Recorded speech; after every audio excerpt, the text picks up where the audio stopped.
So what we're going to do here is we're going to find the surface area of each shape separately and then subtract the sides that are hidden. So can you see that there is a cylinder on top of a rectangular prism? So we're going to figure out the surface area of the cylinder. Then we're going to add the surface area of the rectangular prism. And then we're going to think, if I actually had these two shapes together, and I iced it like a cake, or I painted it, and then I pulled them apart, if I look at my cylinder, what's not painted? The bottom circle.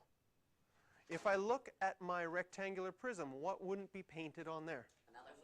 Another circle. So what we're going to have to do after we figure out the surface area of the cylinder, and after we figure out the surface area of the rectangular prism, we're going to have to subtract two circles, because those are the ones that haven't been painted. But when we calculate the surface area of the cylinder, it would have included that circle. So we have to subtract a circle off of that. So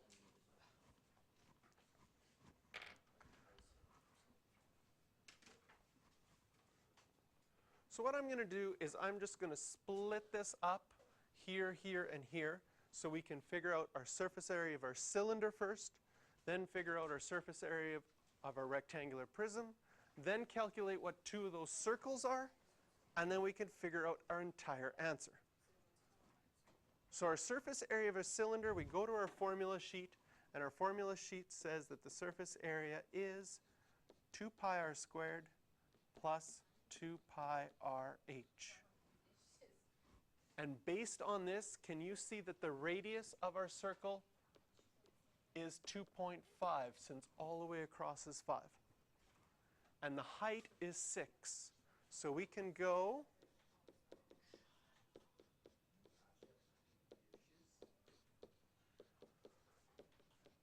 our radius is 2.5 and our height is 6.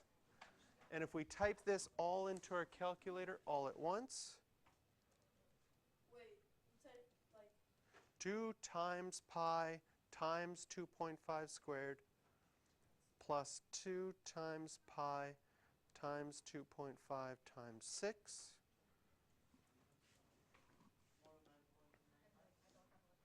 We get 133.5 centimeters squared.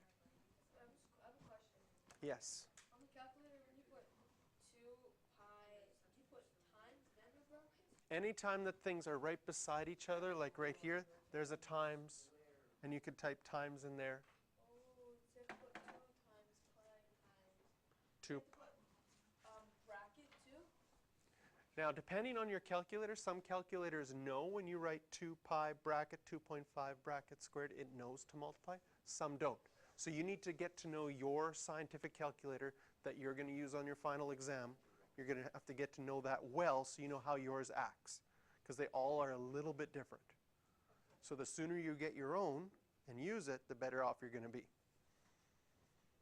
So now for surface area of the rectangular prism, I'm going to go to my formula sheet, and so I write it exactly as 2LW plus 2LH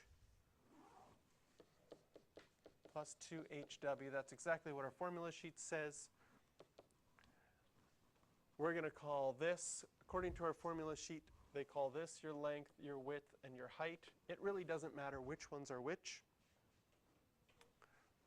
So when we figure it out, 2 times 5 times 10 plus 2 times 5 times 12 plus 2 times 12 times 10.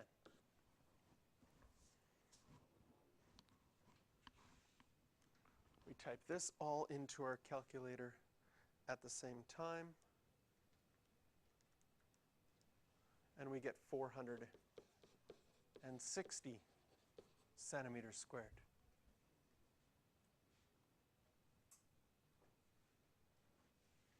Now, each of our circles are a pi r squared, And if we had two circles, we'd have 2 pi r squareds that we have to subtract.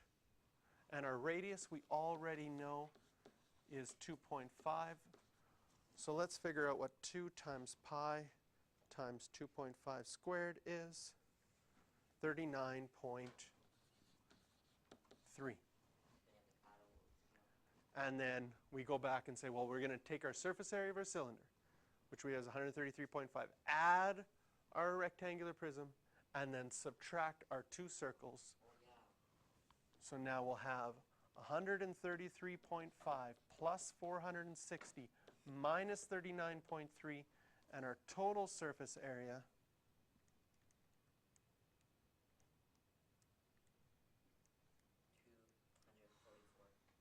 will be close, 554.2